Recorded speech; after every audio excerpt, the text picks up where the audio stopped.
Oh, it's official. Shalom. Call me Ashrali. Let me do something about this lighting real quick.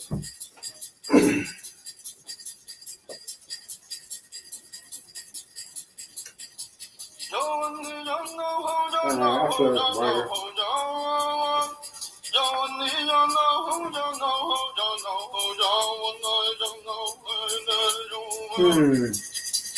I wonder if that's too bright.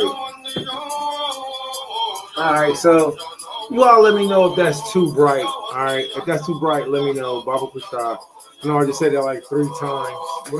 If that's too bright, let me know. 4 times. All right. So let's go ahead and get it started. There's a few things that I wanted to look at. All right. So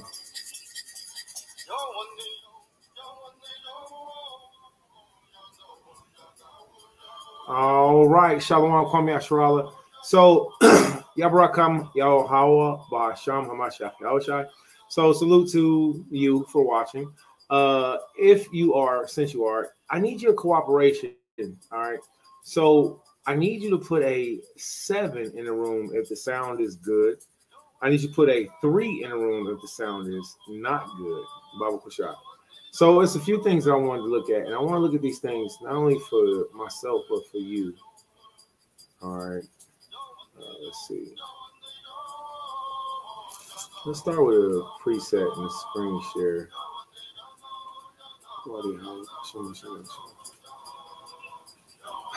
All right, so let's start with this screen share. All right, so if you can, Shalom, Yahweh Shamar, Alatah, Wayabrakakai, Yahweh Shamashagahashai. If you don't mind, put a 7 in the room. There we go. Shalom, I see you. What's up, Faithful Maple? What's up, OG? Hey, so what's up, OG? So I really want to give you an opportunity to be able to speak. So one of the things that I like to do is, especially with you, I don't like, I love you so much. The water. I'm so glad you just appeared. It's after sundown. And yeah, we can talk business, so we can talk about stuff like that. But I want to get into other things. So the water, thank you so much for the videos, the links, the clicks and stuff that you send me, because I need to start using those. You be sending me some ammunition, some ministry ammunition, you know what I'm saying? So I really appreciate you. Also, I want to give you a chance to, if you want to, bring out all praise. Shalom, fam. Yahweh Shemalatas. Shalom, Faithful Maple. Shalom, OG. All right. So I also want to give you a chance on Facebook. Sometimes comments are made, and I haven't been on lately. Not very hardcore. Let me see if I can pull on my Facebook real quick. All right. But if you had some stuff that was on there, or let's take this time to just bring out stuff. I mean, I hope I can sign into my Facebook easily. That would be so cool. Oh, it's over with. It's over with. We are on here. All right, so check this out. So I'm sharing my Facebook. I don't know why. Matter of fact, one more time, put a 7 in the room and make sure you share this video out, because we're just going to go over some stuff. All right, so again, it's after the Shabbat Yawam, it's after the Shabbat day. So first day of the week. All right. Call hallelujah, all praise. You know what else I would appreciate? I would appreciate if you hit the like button, if you hit the subscribe button, if you're not subscribed, and I would appreciate if you share out. Your participation is everything. You know how I used to be in the classroom. You know what I'm saying? You'd be over at the table, you'd be like this, like, you know what I'm saying? You know what I'm saying? You reading your book, you'd be like, I already got that screen. You cold with it. I know you. You feel me? You know what I'm saying? Come with your tea. You feel me? You stay to the end of class, to the end. So you're a writer.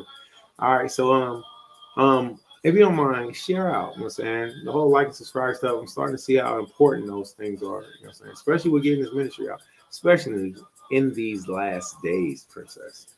And I will have a wonderful batch of honesty for you. What's your favorite Jolly Rancher flavor? Type your favorite Jolly Rancher flavor in here for me. All right. So is there an echo? Do you hear echo? If you hear echo, put a 3 in here. If the sound is TORAH, if the sound is good, put a 7 in here. All right. If the sound is good, put a 7 here. If there's echo, put a 3 in here. All right. So a few things. Hey, Shalom. Okay.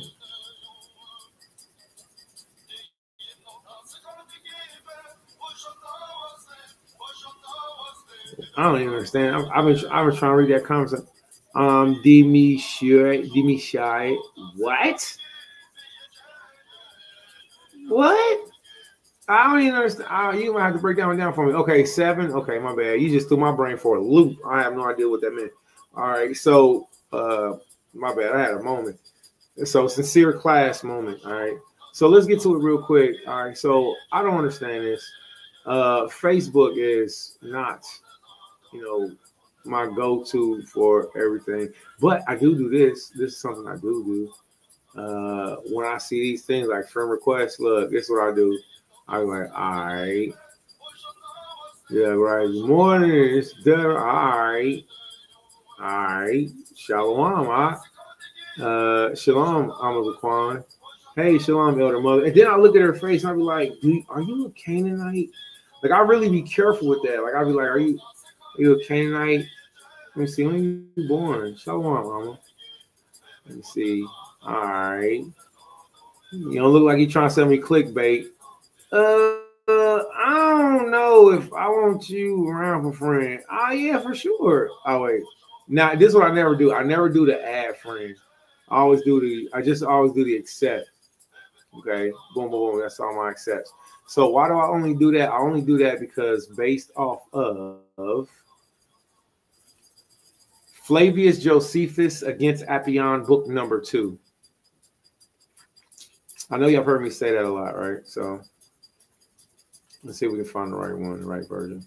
The reason why I do that is because according to our, let's see if we can find it. The Holy Spirit give it to us. So much second,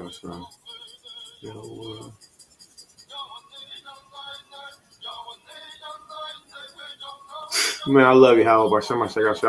Listen, I love our God, man. I love our God. All right, so here we are. So within all these black and white words, he will show you where to go in his pages. All right. So let's read this real quick. So worthwhile to see equity, legislator, exercise, intercourse with strangers. All right. And Howard. All right. So you may be a Gentile. All right. And if you are a Gentile, you are welcomed in this ministry. Watch this. I may be a Gentile. I pray that I am welcomed in the ministry of Yahweh, Bahashem, heavenly and holy courts. Here, man, scroll down, lost it. There we go. I just got to scroll in, and after I scroll in, I got to stay found on it. Okay, so boom. All right, boom. So do I go up or down? I'm trying to figure out which direction do I go. I keep losing it. I got to highlight. I just keep losing it.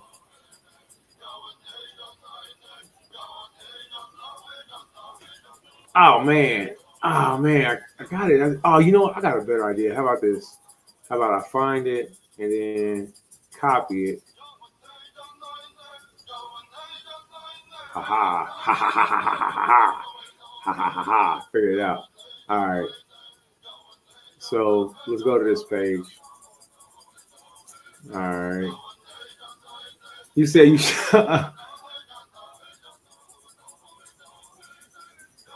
Oh, you shy. Oh, okay. It took me forever on that one. All right, my bad. All right, so let's do this.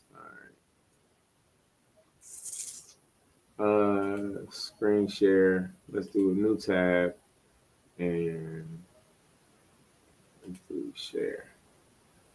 All right, so from here, we're going to paste these words and then we're going to enter that. All right. And here we go. All right, so found. All right. So not interested in getting more homework help done with AI. No, thank you. Wow. All right. As much as possible, we want to look and learn for ourselves. All right. I'm going to have to come back to that. So again, that be on book number 2. So what we're told is, oh no, that's not what we want. What we're told is that when the Gentiles come to us, and when we consider the word Gentile, we just Oh, thank you so much, Yahweh. All right, so this is it right here. So shalom to everybody that's on. All right. Don't screen share me. What? No, I don't want to screen share. You understand if you have any questions that this would be a time that I will answer your questions. You know what I'm saying? Not screen share, you just answer your questions. Maybe I'm misunderstanding. Sometimes I don't get things, so be patient with me.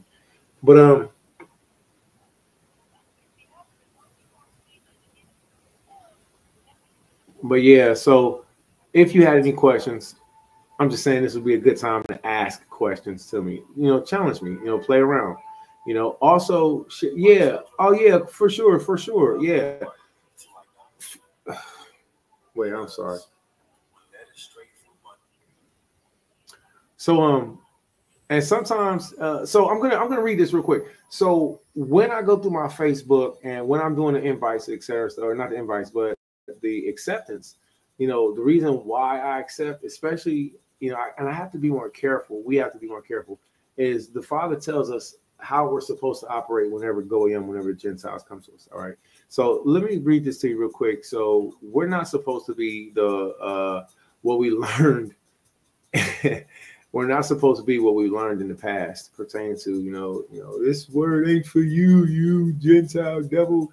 That's actually incorrect. This word is for the Goyim. If Goyim, Gentiles, the word Goyim, of course, it means anybody that's a stranger. So I am a stranger in a strange land. I am a Goyim. I am only not a Goyim amongst other Yashralim. That's it. Right now, I'm a Goyim. I'm around Yashralim who don't even believe that they're Israelites. So therefore, I'm the stranger. It's just that we have to let our light shine before all men and our Father in heaven may be glorified. But when a Goyim, which that shouldn't be an offensive thing, if somebody like, you a Gentile, you a stranger, are you right to a degree? So when anybody's coming to be a part of our culture, our nationality, our learning, our ways, our customs that Yahweh gave us by Shema Shekhalshai, it will be also worth our while. It will be worth our while. It ain't pointless.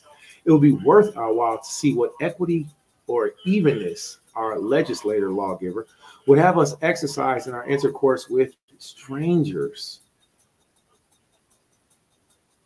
Don't you want to know how Moses told us to operate Behar-Bechukotai with the Goyim?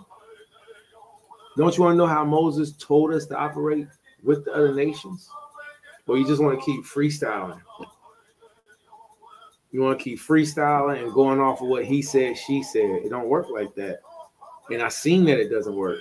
The only way to do it is to speak it by Hashem HaMashiach Yahushai. That's it. If you do it any other way outside from that, you're going to go off. So it would be worth our while to see what evenness our lawgiver would have us to work out in our dealings, intercourse with the strangers, for it will thence appear that he made the best provision he possibly could, both that we should not dissolve our own constitution. So the first principle is, now, wait a minute, if the Goyim, if the Gentiles are going to be around us, our first thing is that we must never forsake the law of Yahweh. Right? Because Mashah wasn't no joke. He had a veil over his face, and it shone out with power. Don't forget, Mashah, he wasn't no cookie cutter dude. He was a beast. He was big, brolic. He had huge shoulders. I'm Pee-wee. Mashah was brolic. Mashah was a beast. Imagine what's that one fighter? But yeah, imagine Mashah like that. So I mean, you had to be. He carried the commandments up 2 boulders going up the mountains and then coming back down. He had did it 4 times. He was a general of an army. So Mashah wasn't a light thing to behold. So his first thing for us is that we would in no means dissolve our own constitution. What does this mean? We know what it means to dissolve. Don't dilute the law.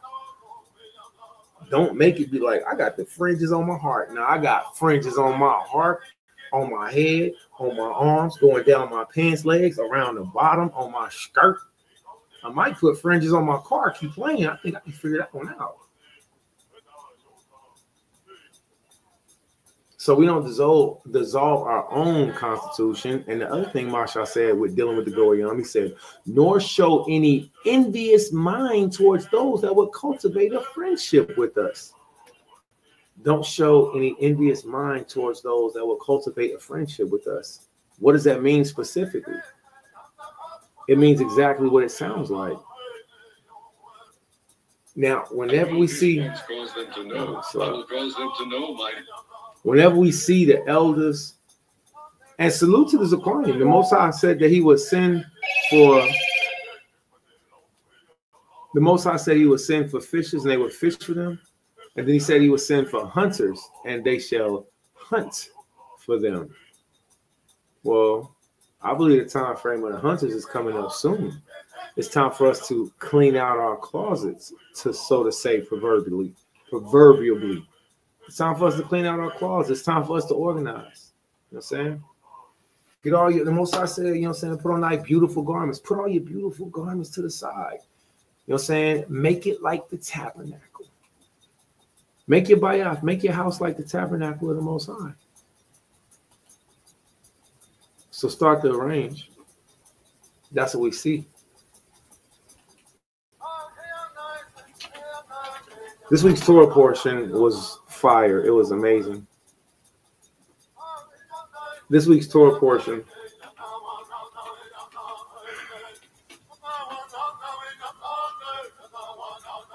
I went back to the beginning of this week's Torah portion.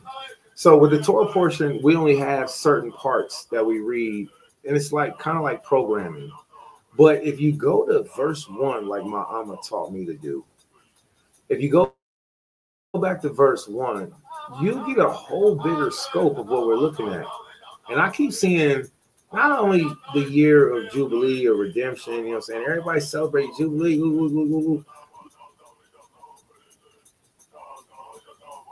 But what if there's more to it? See, I don't want to get left behind. And I really have a fear of what's to come from Yahweh. And the reason why I say that is because, you know what I'm saying, it's a lot of things that's happening in front of us. So I went back to the beginning of the Torah portion, which means I went through the entire chapter of Jeremiah, chapter 17 and 16. 16 and 17. I might have did 15 too, but chapter 16 and 17 specifically. And the judgments that the Most High put on us, his instructions to us, I just blew my mind. So as we look, so I'm going to read it, you know, so I'm going to read it because I want everybody to hear it. I was trying to get our brother Genesis Loopy Lane to get on with us because, you know, he's a good minister also. But first, let me finish this point. When we're dealing with Gentiles, which a Gentile by definition is just somebody that's not from your nationality. We're not from the same family. We are Gentiles. You are an Israelite who chooses to be different than what our Constitution is. That will consider you a Gentile outside of your nation. So with that being said, whenever someone comes to us by law, we are commanded to teach them. Whenever somebody comes to you as being an Israelite by law, you are commanded to teach them. All right. Deuteronomy chapter 27. Cursed be he that perverteth the judgment of the stranger, the fatherless, the widow, etc. And all the people shall say, amen. So when we sing the Zaquanium and the elders, which we do, and sometimes it's a necessary thing to give a sharp rebuke, but it's also a necessary thing that I've also seen the elders do to invite the Goyim in and to tell the truth about who we are to them face to face and watch them also acknowledge and or despise the truth. So when they come to us, we're not supposed to always say, this truth, this word isn't for you. Now, if they want to bow down, if they want to humble themselves, if they want to submit, if they want to give over alms, if they want to be like, you know what, I know what you're saying is true, but I ain't gonna say anything about it. I'm just gonna show you that I love you. That's acceptable because I see what you're doing. You're showing love. So we're told by our legislator, our lawgiver, nor show any envious mind towards those that will cultivate a friendship with us. Accordingly, I want to make sure everybody can see this. Accordingly, and if anybody know, contact Shabar. Get that brother Shabar on here, man, from Children of God, man. You know what I'm saying? COG, man. All right. So brother Shabar has a sincere zeal for teaching that the Gentiles will have a form of salvation, which they will. And even when we were pre-kingdom, this is what our legislator Moses, Masha, taught us. Nor show any envious minds towards those that will cultivate a friendship with us. Accordingly, our legislator. Now, let me show you this real quick because some of us learn differently, like I do. I learn differently. All right. I have no problem telling y'all I grew up special ed. No problem. Legislator. All right. Let's see. Definition. Legislator definition. Do we want to go to Black's Law? Top one. Dictionary. A person who makes laws, a member of a legislative body. That's pretty basic. Yeah, I think if we go deeper, we'll find more details. Yeah, of course we can. Of course we will. But is that good enough for us? Yeah, we're grown-ups. We understand what that means.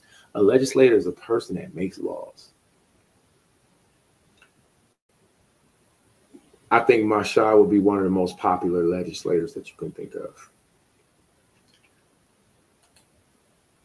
Legislator, a person who makes laws, a member of a legislative body. Similar, synonymous, lawmaker. Okay. Works for me. Accordingly, our lawmaker, Moses, admits all those that have a mind to observe our laws. Yeah, y'all already seen it, right? So to do. You're supposed to be teaching Jew and Gentile alike. I'm so sorry that your elder encouraged you with his charisma and his street teaching tactics. But now it's time for truth tellers to stand up. The Goyim are supposed to be a part of Yahweh's kingdom because he made them and the Yasha'alim alike. So therefore, your elders have been wrong all this time. But not only are we supposed to accept them, we're supposed to accept them, Hagoyim, the Gentiles. And this after a friendly manner, as esteeming that a true union, which not only extends to our own stock, but to those that would live after the same manner, live with us. Yet, we're going to read this yet part. If you want to, I'm going to highlight it. Y'all can read that ahead of time. All right, y'all, if y'all want to extra credit, you can read that ahead of time. The point of saying such is to say, Marsha, he taught us eloquently how to deal with the Goyim. I am so apologetic for my past teachings before I was exiled. And my official judgment's over with, even though some people might say, whatever, not. Yeah, well, officially, it's my birthday. So I apologize for my past teachings. And surely oppression maketh the wise man angry. And at the same time, there are things that I learned that were just incorrect. So therefore, on my island of Patmos, I spent time with Plato. I spent time with Socrates. And then I found out that Socrates was an Israelite. It's like, what? Then I realized being on Isle of Patmos wasn't all that bad. The reality of it is a lot of things that we learn, as a lot of us have already learned, coming into the truth, the acknowledgement that our nationality is documented in the Bible. Once we came into that, there was so much more, there is so much more to learn. So dealing with Goyim, dealing with Gentiles in the future, I want to encourage everybody to keep in mind not only is Christ coming back, but also and before the Israelites were delivered out of captivity, there was a spoiling of the Goyim. There was a spoiling of the Gentiles. The Gentiles' hearts had turned towards us, and they was like, sure, take my car. Yeah, they were like that for real. They were like, yeah, here go garments, here go jewelry, here go all this stuff. And this is what we see happening right now. We see the hearts of the Gentiles are turning towards the truth of the children of Israel, including President Putin putting out public information that the Savior was a black man, which they have in their records called the Russian icons. So protectively bolted that they didn't even touch it. They had white gloves, one person do like this.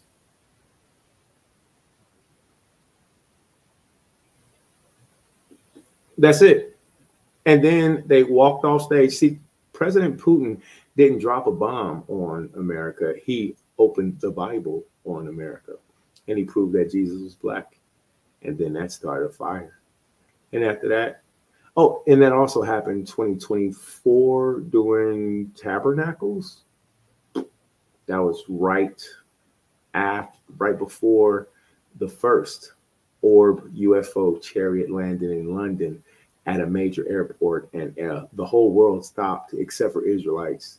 They was arguing about something, and I was watching through my binoculars, and I was like, it's a big ass UFO, and Israelites was doing something over there on the island of Hebrew Israelites, I think it's called, the island of Hebrew Hispaniola.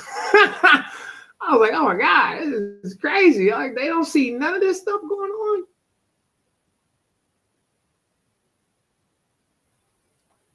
So then, while I was spending time with Socrates is how you really say his name. It's not Socrates, it's Socrates. So as me and Socrates were spending time together, I was reading his letters, and I was like, you an Israelite, huh? I'm like, duh. So then I started going and being like, well, how do we deal with Goyim, with the Gentiles? And did you know that Socrates left roadmaps for us? Did y'all know that? Did y'all know that in Socrates' writings, he left maps of where locations was? So Mashal Moses, he does this beautiful thing to where he tells us that we are to have a friendly manner as esteeming that a true union, which not only extends to our own stock, bloodline, nationality, but also extends to those that would live after the same manner as us. Never trust thy enemies as iron rusteth the white man. Nah, homie, I already did it. Trick no good. Because I know the majority of them ain't read this. And this is a real Levite chief high priest. So as I go through my Facebook, whoopie, I consider stuff and I look and I'm like, oh yeah, I'm gonna accept these invites. I'm gonna whoopie. Because guess what? It's one law for the Jew, one law for the Gentile. Everybody gonna get this work. Welcome back. Welcome back. Welcome back. Welcome back. Welcome back.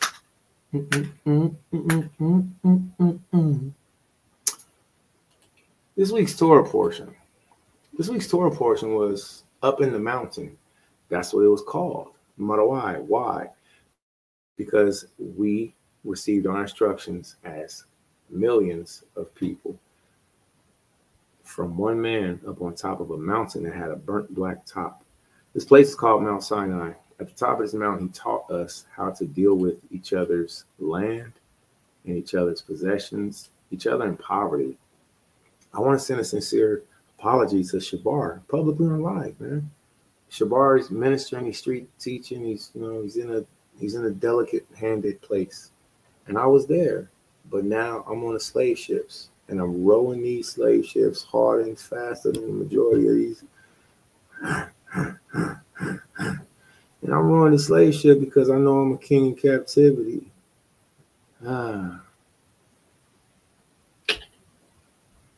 Princes in chains while the servants ride horses. and I'm rolling the hell out this shit. So Shabar, he in post-up mode, he in chill mode, he in rest mode, he in relax mode. He don't know that, you know what I'm saying, I'm moving and such.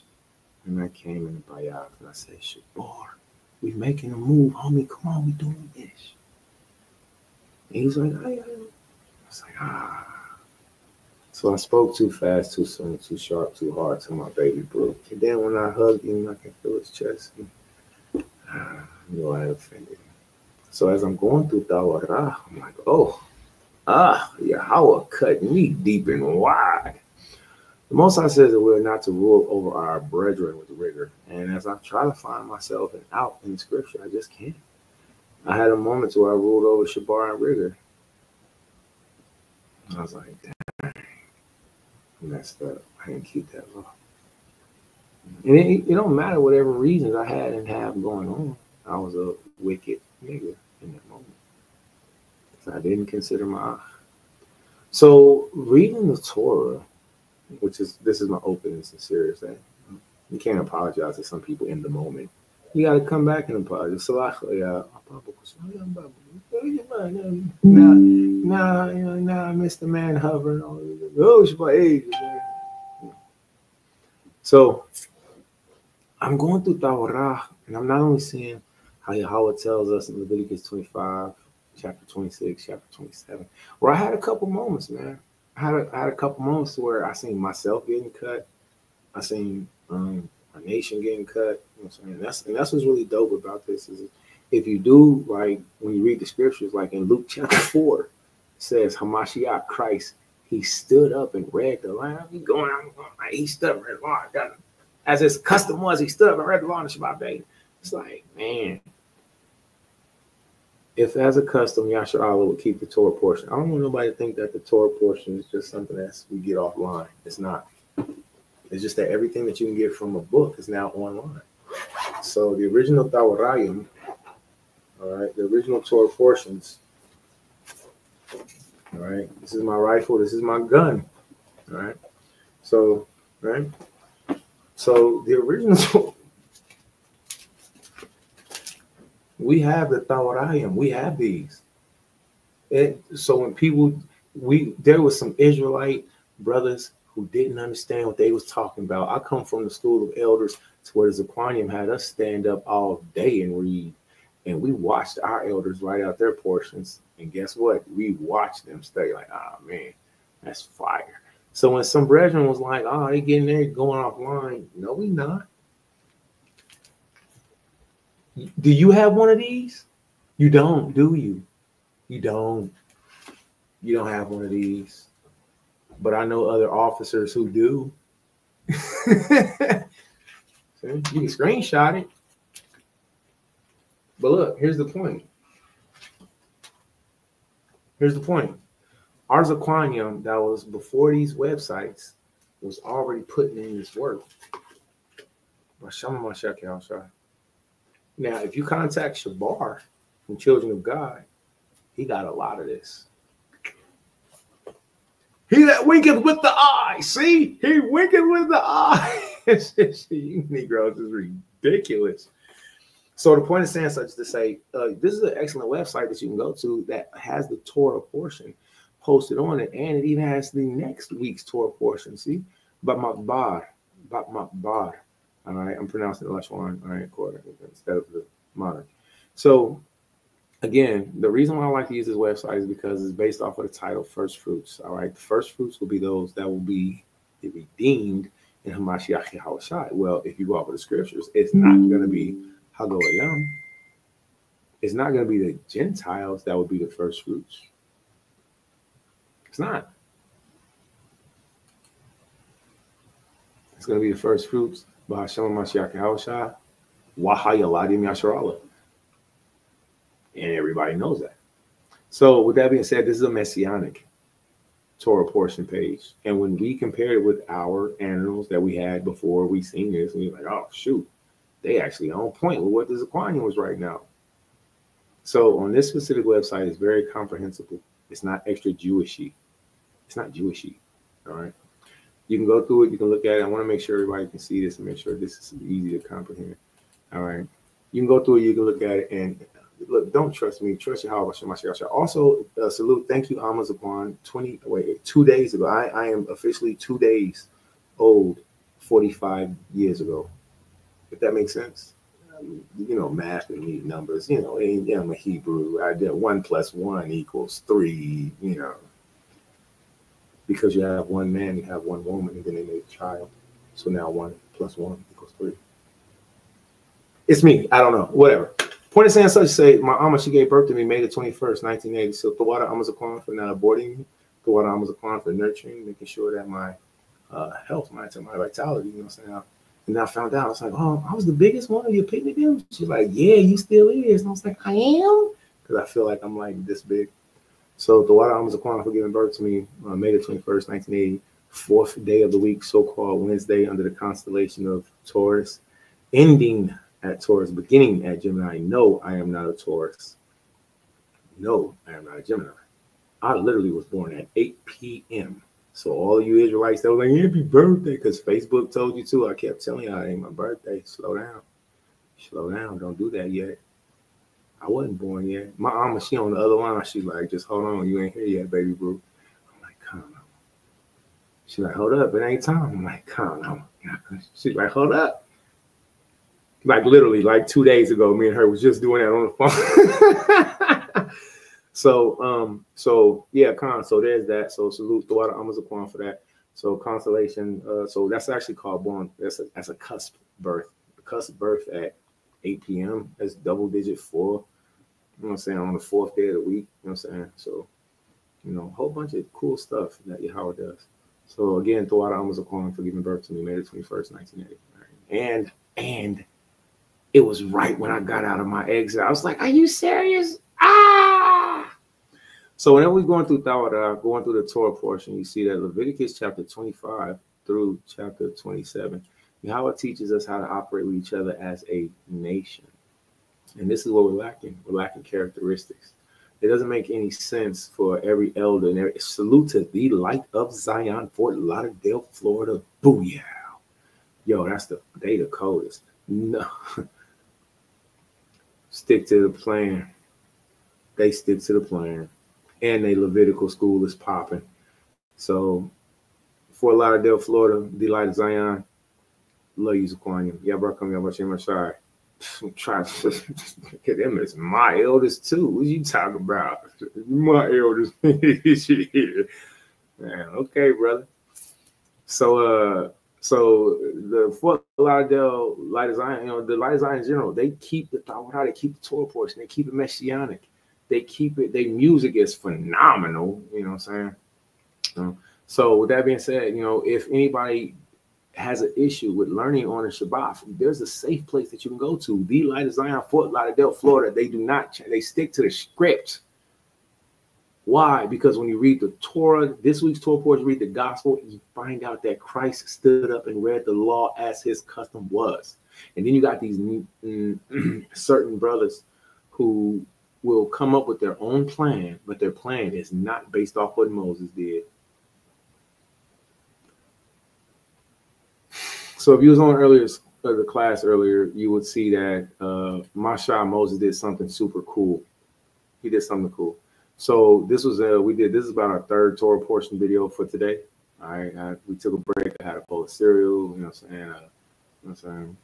A little bit more combat, just a little bit. Right. Just a little more combat. Wasn't too much. You would have learned this if you was on the class earlier, and we encourage you because next week there'll be another Torah portion class, and Jeremiah, please say to Yah from House of Redeemed Servant, he'll be teaching that class. In every Torah portion class afterwards, we have another man from another household, from another city. It just so happened that this was my week based off of me being 45. So, Tuari Hawa, I will be considered a Zaquan Shatar now. So, yeah, Khan. I'm a general of Army of Israel, and I'm considered a Zaquan Shatar. So, hallelujah. So, Jeremiah, please say yeah, he'll be doing next week's class. We want to encourage everybody to be on, participate in that. Earlier, we spoke about how Moses rapped to us. Moses, Masha, he rapped the Torah. Moses, Masha, if it sounds crazy, then you just haven't learned it yet. And now these Hebrews, having escaped the danger they were in after this manner, and besides that, seeing their enemies punished in such a way as never recorded of any man whomsoever, the Hamites was drowned. The walls of water opened up. They got in the middle. We was running on dry ground and grass. We was running on dry grass, and grass was springing up as we fleeing. We looking to the side. It's all kind of aquatic things that is that a mermaid? What? Those are real? Because it's a wall of water. The scripture says the waters were congealed. The word congealed means if you take something and it's liquid and it becomes solidified, it's congealed. You take non-pork gelatin and it's a liquid form, and then once you get done, now it's congealed. Okay, so the waters were congealed on this side, congealed on that side. The aquatic life things we've never seen at the bottom of the ocean right next to us, all kind of monsters. It wasn't just fish. Get out of Disney. It wasn't just fish. So you have this event happening while the military is chasing Negroes out of America. Out of Egypt.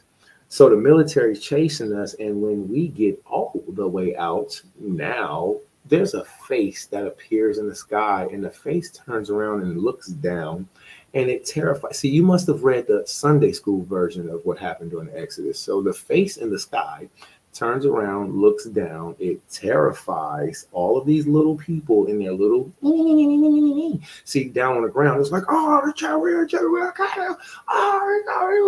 children. And then from the sky version, it's like, you feel me? Like you just have to use the perspective. It's crazy, right? So nowhere in history has there ever been an army that's been drowned in it. Go find me a fleet of tanks from any world war that's just right there in the no. But you'll find that in the Sea of Reeds, in a place called Nuwabe Beach in Arabia. That's exactly where a land bridge is that black people, Hispanics, North American Indians, and the like sorts, children of Israel descendants, African Americans, we cross the land. It's called Nuwabe Beach. The point of saying such is to say all these historical events happened, and you still got questions on what the prophets already answered. Look, I'm confused at the foolery. Don't really know why you're talking to me, bruv. You're speaking on hate, and the only thing that we say he loved, the children of a man named Abraham, Isaac, Jacob. That's one I like that one. So it doesn't make sense that it's already written, it's documented that the chariots have been found by aquatic and by sky sonar. It doesn't make sense that the pictures and the proof of coral iron chariots are at the bottom of the ocean. No tanks anywhere else in the world. And people still are having doubt. The Hebrews haven't escaped the danger they were in after this manner, and besides that, seeing their enemies punished in such a way as is never recorded of any other man whatsoever. This is what we did. We're all night employed, kicking it, swanging. We free. Burn down Sodom and Gomorrah. We were all employed in singing of hymns and mirth. Yeah, that sound like us. Yeah, that's my folks. That's what we do. We swangs, we kick it. You don't hear the Issacharites over there? Yeah, they over there getting it. You don't hear Judah over there? You hear the Gadites over there? All of us praising Yahweh because we out of captivity, fine. But that wasn't the end of it. This was a crazy party. We are the most kickingest, partiest nation that you've ever seen. The children of Israel, we do a couple things. We party and we riot. Moses also composed a song unto Allah, containing his praises and a thanksgiving of his kindness in hexameter verse. That is so dope. I'm sorry, in what kind of verse? I haven't seen the word hexameter in the KJV. So apparently, hexameter is a type of pattern whenever you spit it, you give in the scripture. Huh?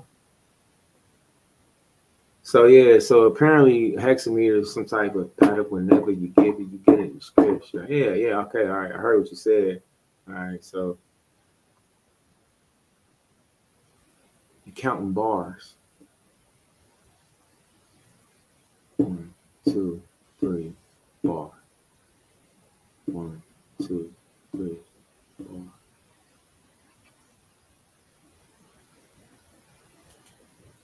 Hexameter is fire once I found out, and it made sense to me why our nationality is so good at music also, because we're a nation that gives praise to our God. It's every 6 meters. It's not every 4 bars. We've been cutting our bars too short. It's every 6 bars. Masha read the law in our ears every day in the pattern he be giving the scriptures. What? Man. Come on the Sabbath day, come and get it. You gotta live it. All right.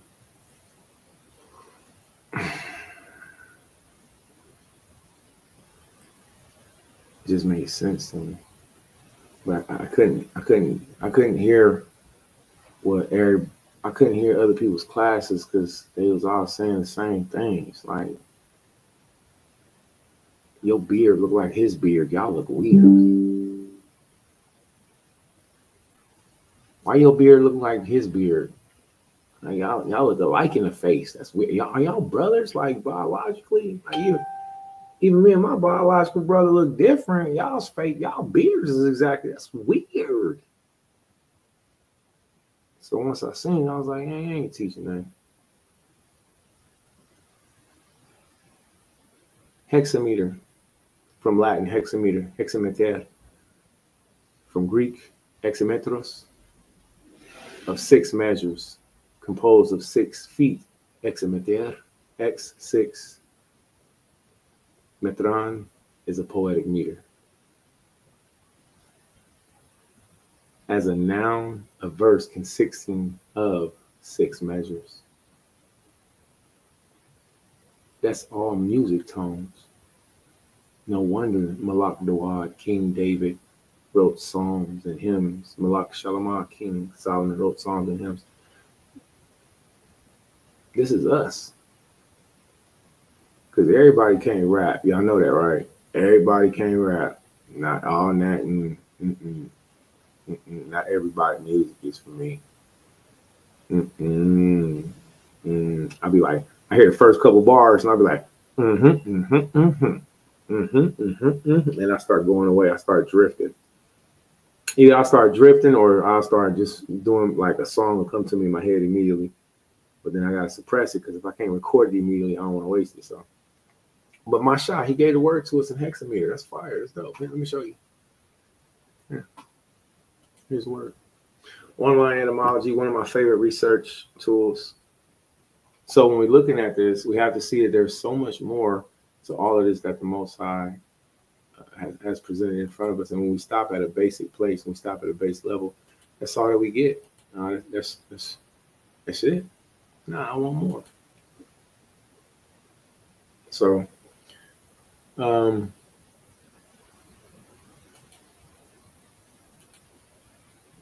hey, Shalom, come here. Shalom, come here, Shalom. I appreciate your salute. All right, so let me show you this real quick. We're gonna go to this next page. This next page is something I want to encourage everybody to get. Baba Kushal, please. We spoke on today's earlier 2 classes. This is called Eusebius Ecclesiastical History. Now, let me let you all know right now, if you got to go to bed, if you got to go curfew, night, you got to go sleep, you got to go give you bitty, you got to go nanny, you sleep. Shalom is loud.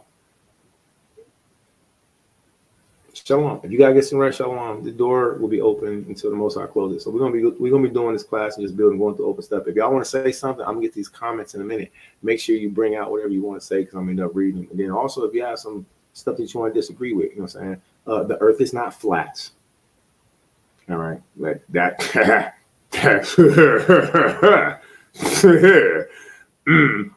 It's like your eyeball, because if you're laying on your back, your eyeball is flat, and then the top part of your eyeball is curved, and then that's how it is, because it's like this, and then it's like that. So if you have anything you want to talk about, let's get it. Eusebius' ecclesiastical history. Eusebius' ecclesiastical history. Why is that book important? Because Eusebius was a man. He was an Israelite. He was a Hebrew. He was a Yeladim Yasher Allah. He clearly gives his definitive stance against he gives a separation in between nations. So he speaks very much for his own nationality. The word ecclesiastical means church, it means army, it means camp, it means machanah. So again, when you hear people speaking negatively against camps, you just be a hater. All right. So puts negatively on camp. Every time I hear somebody say something bogus against camps, I'm like, listen, every person isn't a camp. All right. So the word camp literally means church. It means army. Machanah, ecclesiastical. So this book literally means the history of the Israelites. Fire. And Negroes don't even read it. Black history everywhere. What? So whenever you go through the specifics of PAR, you'll find out about how we ate our children. Unfortunately, we ate our children. We roasted our children. We cooked them. And this was the beginning of an abomination that the Most High said that we would do because we disobeyed them. All right. So African Americans have to know why and how we got into these situations. We also have to know the history of our own people, so that, and it's so fire because once you see it, you can't unsee it unless you just choose to be blind. You know what I'm saying? Like, oh, this steak is so good. I know it's not real, but if you choose to be like that, then you stay in the matrix. All right. Deuteronomy chapter 28, KJV, Blue Letter Bible. All right, so everybody knows the curses. All right, so we know what proves the nationality, the genealogy of what the Most High said. He didn't say he would use DNA. He said he would use specifically signs and wonders. And this is how the best way to do it, because man can make up stuff. Man can change things. Man can, why? You know how stupid that is? Why would I give you my DNA? Didn't you sell my people into slavery? Didn't you? Hold on, wait a minute. Ain't you the same ones that's making plagues and diseases? I don't think giving you my DNA is a good idea. Listen, man, I be leery on doing certain things. Certain stuff, I'm not doing that, man. Then you get your DNA and find out you have Wakanda in and what? What? I'm not doing that. How about I ask my aunties? How about I get out my bag and go and ask my uncles and my family members? Somebody gonna drop a jewel, and then you'll find out your people came from Tennessee, from Madagascar, Mozambique. Oh yeah, somebody knows. I'm not giving you my DNA, nothing, homie. You ain't spilling my blood. All right, so Deuteronomy chapter 28. So we know the curses. So let's look at this real quick. The Most High didn't say it would be, our DNA, but it would be what he would put upon us, just like he puts the constellations in the sky. These are all signs. These are called tokens, all right? So Deuteronomy chapter 28, and we're going to go to verse 54, one of my favorites. All right, so that the man that is tender among you and very delicate, which used to be me, I am so much not that now. His eyes shall be evil towards his brother, and toward the wife of his bosom, and toward the remnant of his children, which he shall leave. So we see three different examples. We see young men growing up tender as we once were on the playground, virgins having fun, farting, laughing, eating Jolly Ranchers and stuff like that, whatever.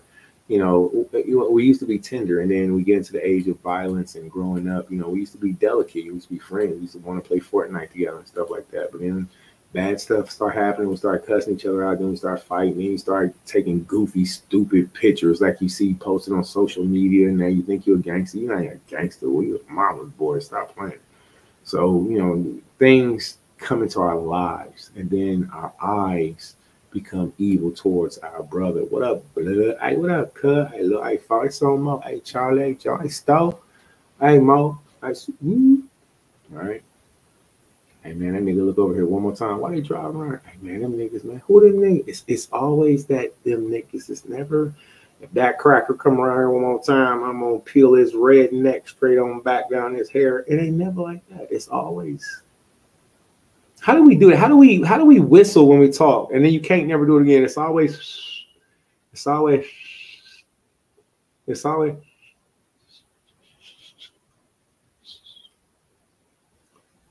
You ever do that? You ever like say a word and you whistle at the same time? Then you can't do it again? It's weird. Be on the flow too. And you know you heard yourself whistle. Everybody else heard it. So anyway, there's no other nationality under the sun that has the highest crime rate of black on black crime, murder, domestic violence, abortion. Man, than the so-called African American, which goes under so many names. They don't even know who they are anymore. And they start calling themselves Hebrew Israelites. That's a whole nother African American title. Anya Yasharallah, Banya Yasharallah. You know what I'm saying? So, anywho, with that being said, so the Most High says about this specific race, so that the man that is tender among them, very delicate, his eye shall be evil towards his brother, and toward the wife of his bosom, there's that domestic violence, and toward the remnant of his children, which he shall leave. So he will not give to any of them of his flesh of his children. Excuse me, let me read that again. So that he will not give to any of them of the flesh of his children, whom he shall eat. I always thought that was a peculiar phrase. I said, eat a what? Especially when I first started reading the Bible, I was like, the Lord told us to eat children. I said, hold on, wait a minute. Wait, he will not give to any of the flesh. The Bible say he must have some chicken or something.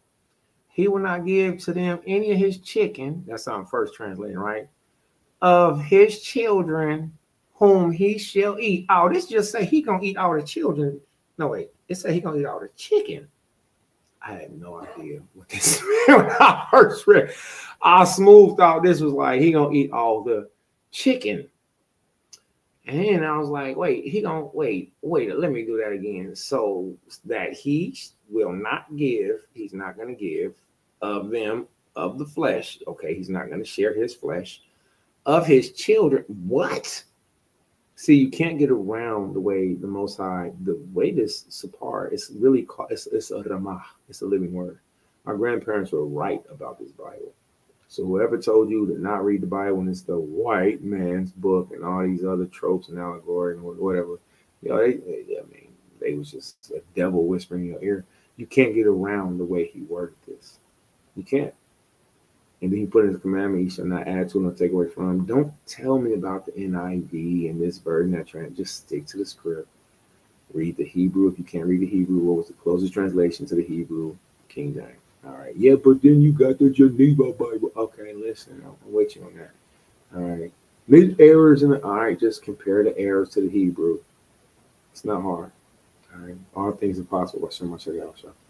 All right. Just a few things I heard, you know what I'm saying, when I was arguing. So Deuteronomy chapter 28, verse 55, it perfectly describes the African American and what are issues that we go through, so that he will not give to any of them of the flesh of his children whom he shall eat. Now he shall eat. The prophecy has been revealed. We performed extreme cannibalism.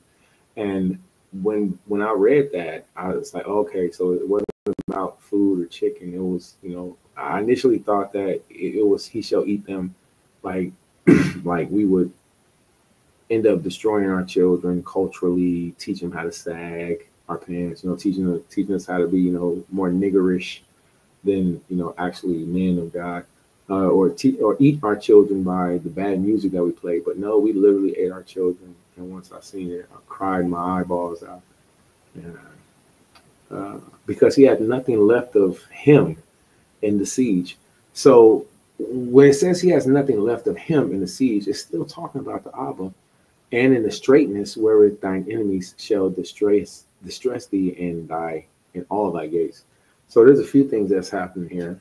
And when I've seen this, and it's going to get a little bit worse because it goes into the black woman also, right? African American woman. The tender and delicate woman among you, so pretty, young, beautiful little flower. You so cute, girl. Look at you taking all them little cutesy pictures. Put the tongue in your mouth. All right, don't do that, girl. You know, so the tender and delicate woman among you, which will not adventure to set the sole of her foot upon the ground for delicateness and tenderness, because initially the culture of the Israelite women, just like a lot of other cultures, East Indians, Arabic, you name it. You know what I'm saying? Every culture has their specific stance on cleanliness. It's just that the children of Israel, we had our different stance of cleanliness, which other nations emulated. Even in so much that we have laws of clean and unclean. So the daughters of Israel would not be walking around barefooted with the bottoms of their feet dirty. They just wouldn't. They would not do that. And this is not our custom.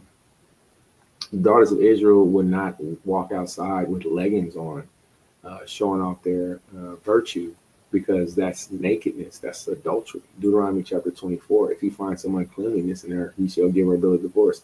You can give a woman a bill of divorce for wearing clothes that are too small. Yep, sure can. I know it sounds crazy. If she's showing off her crotch, that's the word nakedness right there. It's the word pudundum. If somebody else can see your wife's butt, if they can see, you gotta look up the word pudundum. It's right there, Deuteronomy chapter 24. I was so amazed. I was laying on top of a coconut shell. All right, it was me and Wilson, and I was on the beach on Isle of Patmos, and I was, what does this mean, Wilson? And of course, Wilson, he doesn't talk much. He didn't respond to me, so I just kept reading. So Deuteronomy chapter 24, right there, where it says, and if he finds some uncleanliness in her, the word that's there for uncleanliness is arwah. Arwah.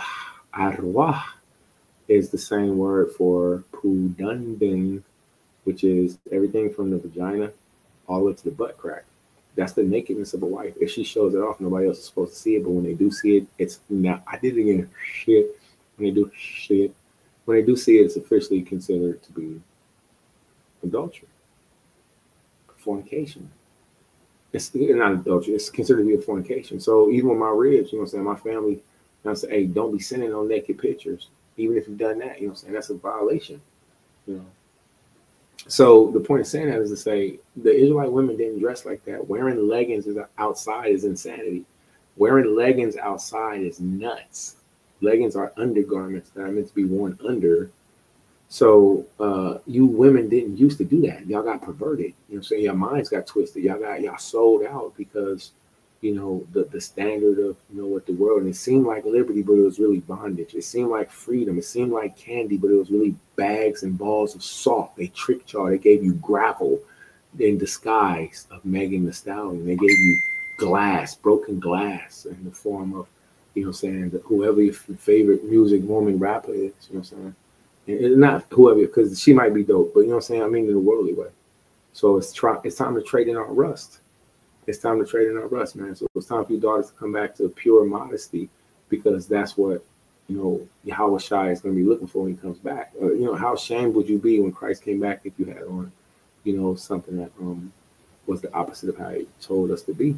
So I just stumbled upon this. I didn't mean to come here for anyone or anything specific. I really didn't. So if you're a person like myself, that's struggling with something, and one of those things might be, this specific thing, just look at the scripture. All right, so Deuteronomy chapter 28, verse 56, dealing with the woman, African American. The tender and delicate woman among you, which will not adventure to set the sole of her foot upon the ground for delicateness and tenderness. Her eyes shall be evil towards the husband of her bosom, and toward her son, and toward her daughter, and toward her young one that cometh out from between her feet, and toward her children, which she shall bear, for she shall eat. I said, what? I said, this Bible is nuts. I said twice, it said the black man, African American man. How do we say the black man, African American man? Because Abraham was the father of Isaac. Isaac was the father of Jacob. Jacob had 12 sons, for real. And these are the children of Israel. So it read first that the black man will eat his children. And I didn't understand it then. And then now So I knew it wasn't. I knew we had Tophets and we had sacrificial pits, but I didn't know how extreme it got from us denying Christ, from us murdering the Son of the living God. You thought we was gonna get away with that for free? He said, "I'm gonna make you eat your children for that." He said, "You rip the blood off of me? Nah, I'm gonna make you eat your own children." And he did. So we'll read that. Eusebius Ecclesiastical Histories. And toward the young one that cometh out from between her feet, and toward her children, which she shall bear. Which is why I salute my rib. One of my ribs, Kanai Okanawan. She's so patient. She's very, very kind with. I have two Banyam, I have two sons, and they're very rough. My Banyam, they're rough. And when she has to raise her voice, she does. But the majority of the time, she talks to them respectfully, like I asked her to. And also raised with their Abba, Zaquan, with their grandfather. So, the curses of us speaking harshly to our children have to be broken. All right.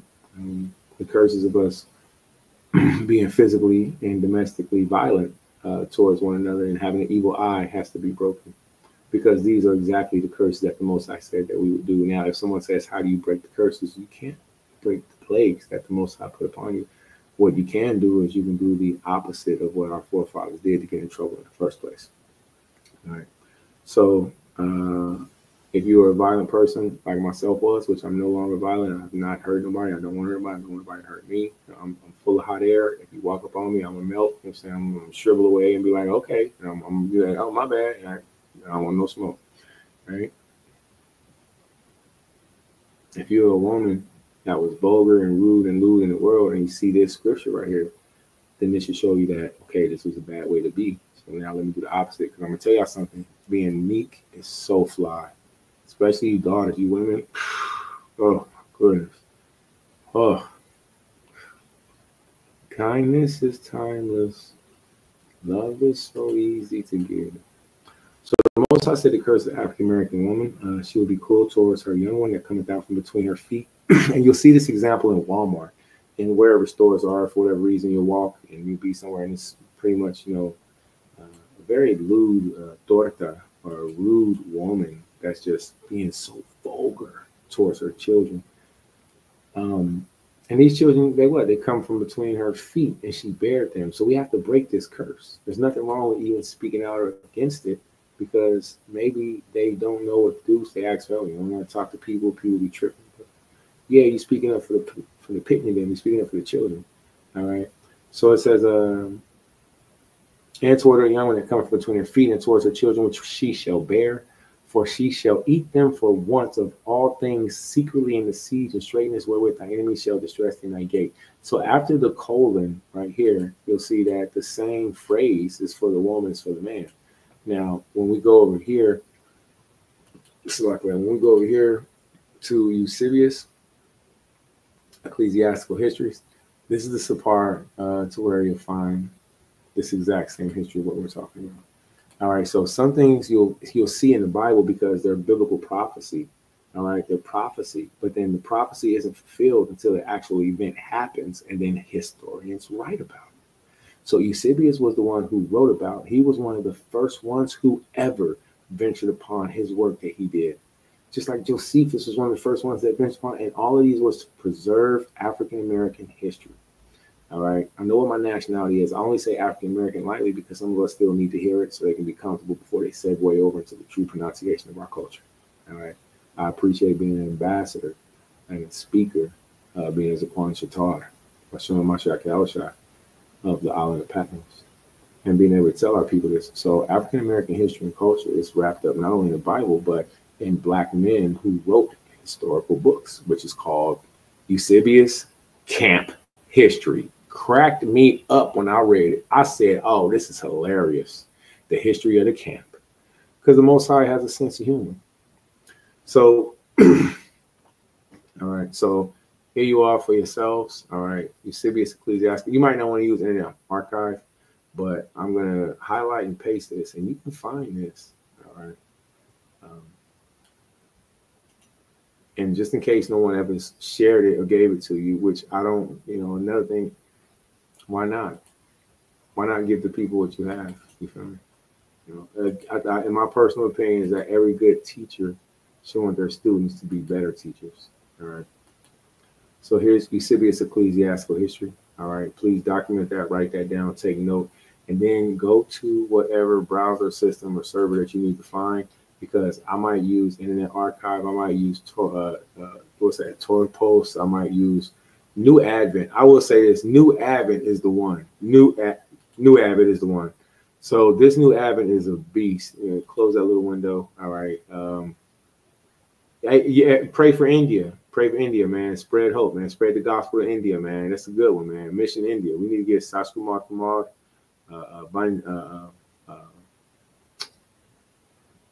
Banawar,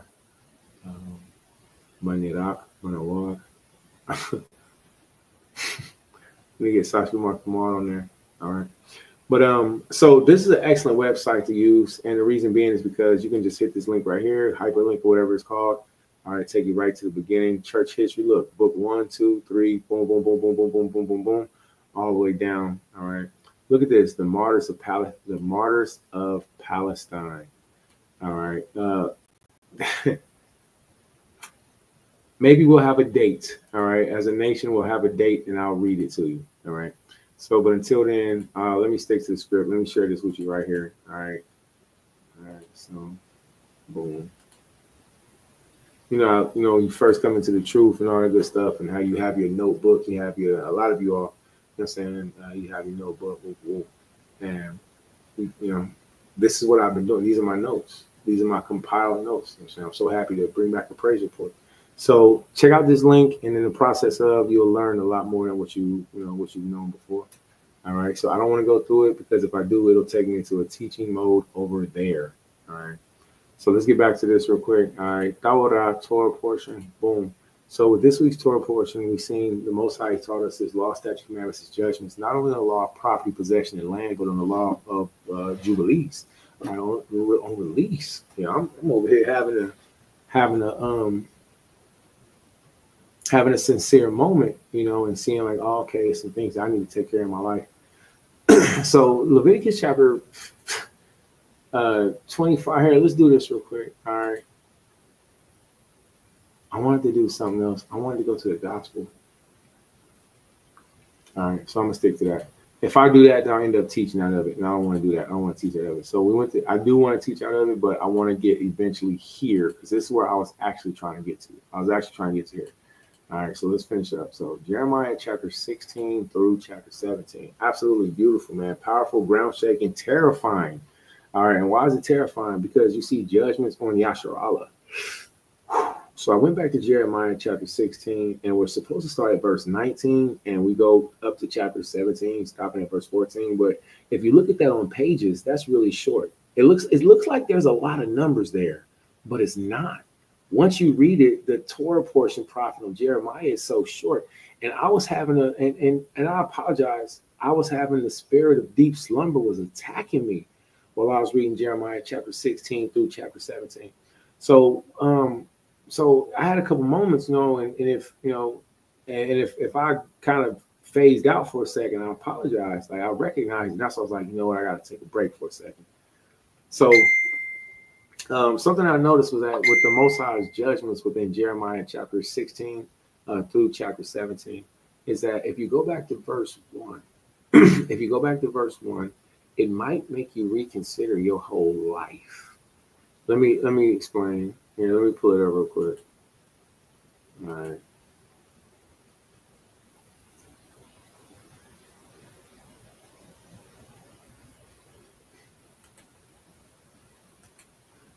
Jeremiah chapter 16, KJV, Blue Letter Bible, is how I do whenever I primarily pull up my search engines. All right, my searches. So always KJV, Blue Letter Bible. Boom, pull it right up. Jeremiah chapter 16. Now, if we're looking at Torah, if we're looking at the Torah portion, what you see is in here. Let me take this link down real quick. If anybody has any questions, Bible Shop, please put your questions out here.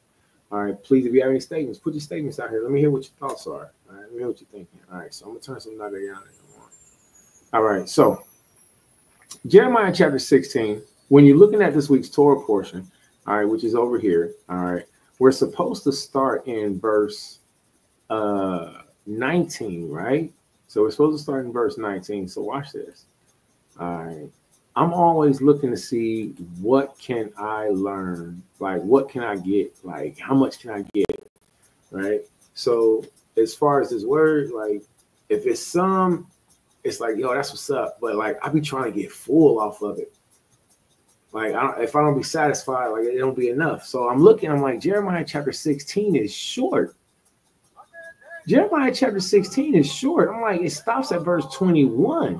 So I'm like, okay, so we starting at verse 14, and this is just my analytical eye. So I'm like, we starting at verse 14. It starts right here at this pilcrow, right? And then from here, I'm like, all right, boom, boom, boom. And we read down here, whoop, whoop, whoop. I'm like, okay, strengthen me a fortress, rescue. Okay, all right, Yahweh will protect us. All right, that's what I'm seeing. Okay, all right, boom. Then we go to the next chapter. Let's go to the next chapter. Slot. All right, my bad, I messed up. Chapter 17. Ah, that's the wrong book. I did the book. My bad.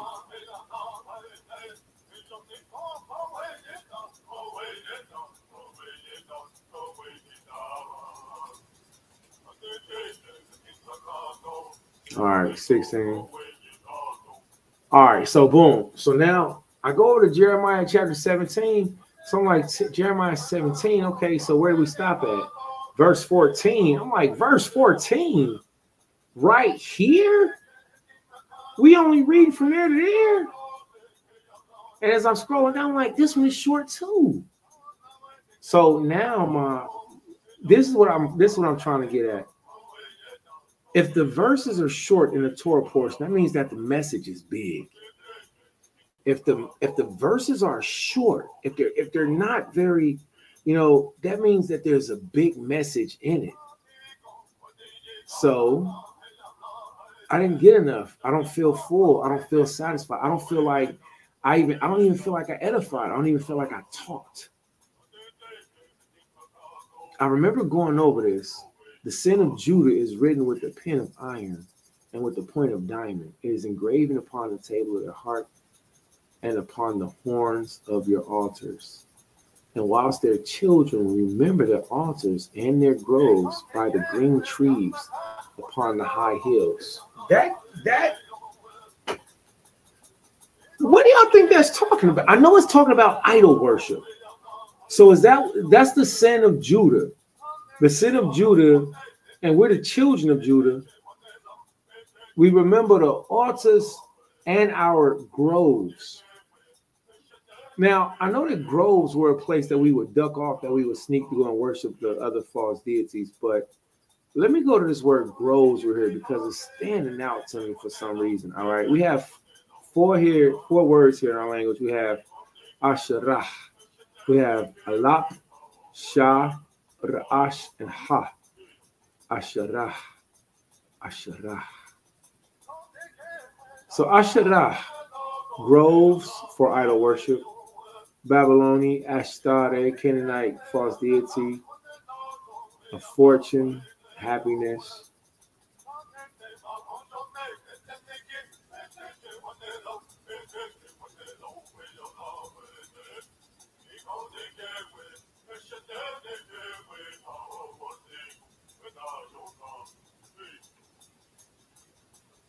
A goddess or goddesses, her images, sacred trees or poles set up near an altar.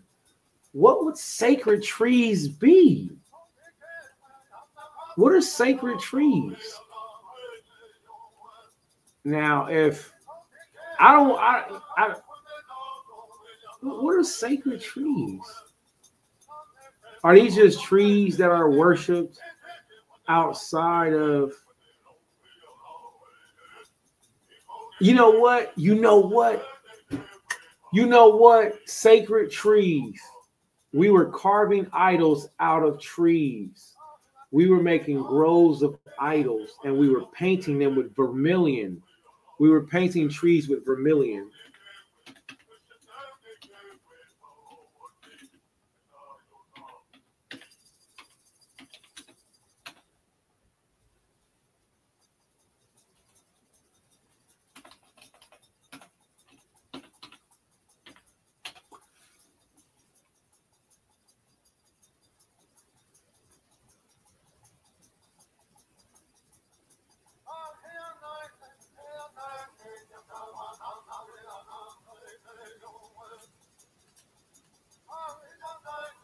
All praise.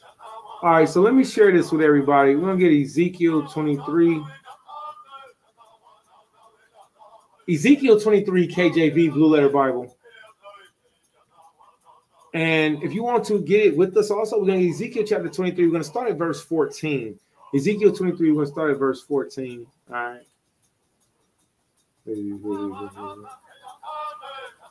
Ezekiel 23.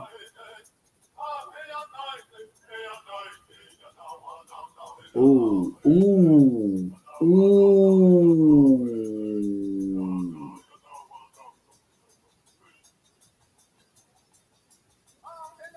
Ooh, I was just talking about this. All right. So Ezekiel chapter 23, we're going to start at verse 7 on that one. And then we're also going to get Wisdom of Solomon. All right.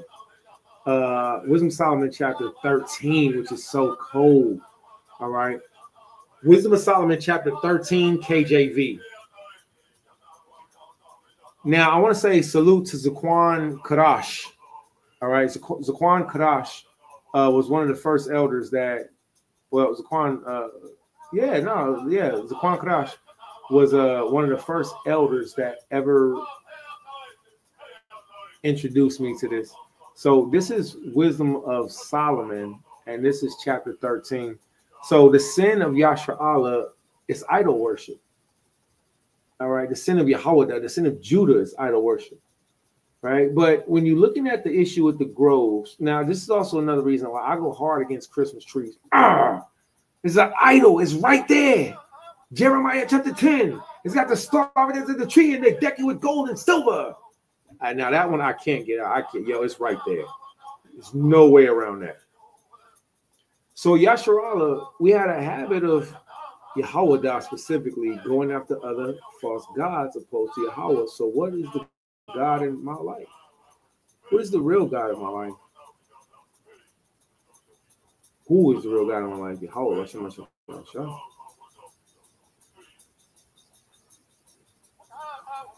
Surely vain are all men by nature, who are ignorant of God, and could not out of the good things that are seen know him that is. Neither by considering the works did they acknowledge the workmaster, but deemed either fire or wind or swift air or the circle of the stars or violent water or lights of heaven to be gods, which govern the world, with whose beauty, if they being delighted, took them to be gods. Now, let me stop. There was a man whose name was Abram. He was one of the first ones, if not the first one, to consider everything. He said, well, hold on, wait a minute. It can't be fire. Fire can't be God because wind puts out fire. So therefore, wind must be stronger than fire. But wait a minute, water. Wind, water puts out, so water puts out fire, and then wind blows water and makes water move. So wait a minute. Can't be the swift air, man. The circle of the stars. The sun can't be God. Why? Because every night the sun goes down, and then the dominion of the moon rises. But the moon can't be God because the moon goes down, and then the sun comes. So wait a minute, y'all can't be. So Abraham was cold like that. We have to be critical thinkers, and we can't be pagan idol worshipers. It's not our portion. Now, if you look at the sky, it's easy to be delighted. And all these things is easy to be delighted at. You know, people in old times past, took these things to be gods. Let them know how much better the Lord of them is. For the first author of beauty hath created them. But if they were astonished at their power and virtue, let them understand by them how much mightier he is that made them. For by the greatness and beauty of the creatures, proportionately the maker of them is seen. But yet, for this they are the less to be blamed. For they peradventure err seeking God and desires to find him. For being conversant in his works, they search them diligently and believe their sight because the things are beautiful that are seen, which makes sense. This is something that we do. Howbeit, neither are they to be pardoned. For if they were able to know how much that they could aim at the world, how did they not sooner find the Lord thereof? But miserably, excuse me, but miserable are they, and in dead things is their hope, who called them gods, which are the works of men's hands, gold, silver, and shown art in, and resemblance of beasts, or a stone good for nothing. That's gonna hurt a lot of people's feelings, you know what I'm saying? Shalom Aleichem. The work of the ancient hand, and the carpenter that filleth timber, after he hath sawn down a tree. There's another Jeremiah chapter 10 Christmas tree precept. So groves were something that Yasharallah had. We had groves. Why did we plant groves? Let's see. I want to see something.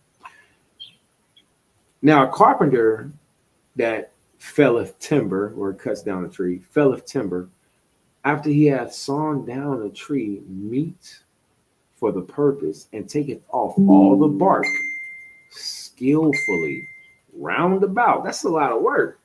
I cut down trees before. That's some real work. That's some heavy work.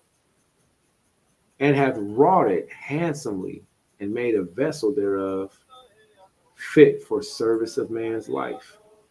And after spending the refuse of the work to dress his meat, hath filled himself, and taking the very refuse among those which serve to no use, being a crooked piece of wood and full of knots, have carved it diligently when he hath nothing else to do, and formed it, this is hilarious, and formed it by the skill of his understanding, and fashioned it to be the image of man, or made it like some vile beast, lying it over with vermilion and with paints, coloring it red and covering it every spot therein. The process of this breakdown is so fire. The Most High talks about a craftsman cutting down a large tree. Then after cutting down a large tree, taking all the bark off of it. Then after taking all the bark off of it, using that tree for all of the purpose that it's made to be used for, even burning and making itself warm. And even after that, you got a little bit of piece of this wood left. You just later and you just twiddle it. You just whittle it with your thumb and you make it into a little person. Like, I did pretty good. And then somebody walk by and be like, how much do you want for that? I'm like, 50 shekels. Ah, you made this? It's a god. Like another one.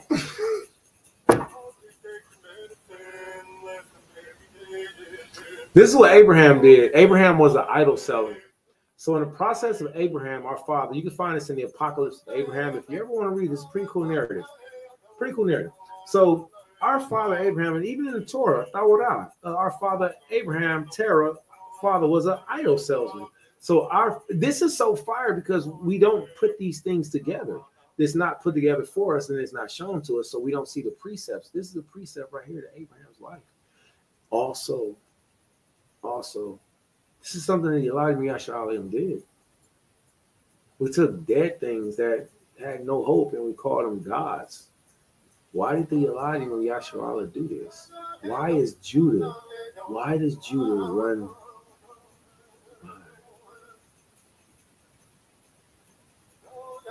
Let's get back to this real quick.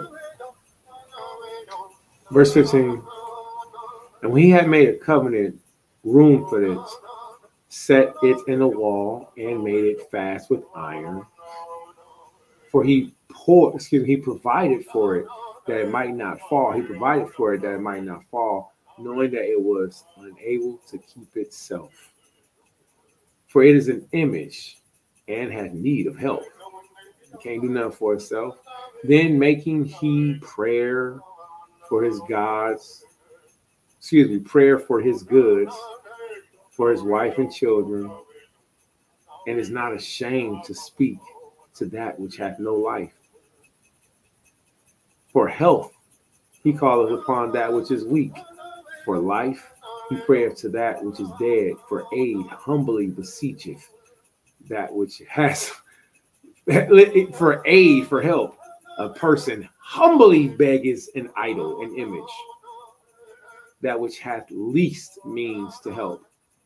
And for a good journey, he asketh of that which cannot set foot forward. The Most High said this was the sin of Judah. Let me finish this up. And for gaining and getting of for good success, and his hands asketh ability to do of him that is most unable to do anything. This is an excellent chapter on idol worship and also cutting down of the tree, the groves, etc. I want to share this in the Jones in case a lot of you, I have not seen and or heard of this. When we're looking at the Torah portion about TORAH, we see that this was the sin of Yasharallah. We put a tree over Yahweh. I'm getting knocked all upside my head over here. Y'all don't even know how much.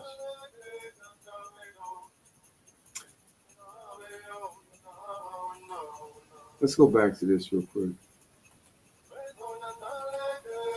So to learn about sacred trees, we would have to go to the next thing. He takes specifically sacred trees, and it's probably going to take you to Astarte worship or Ashrock worship. So I don't know yet, but I look forward to going through it. All right.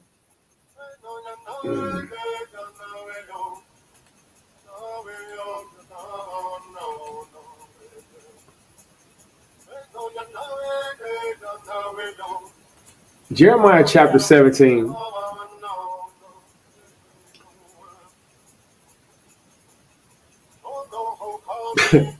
Whilst their children remember, Jeremiah chapter 17, verse 2, whilst their children remember their altars, their groves by the green trees upon the high hills, O my mountain in the field, I will give thy substance and all thy treasure is spoiled, and thy high places for sin throughout all thy borders.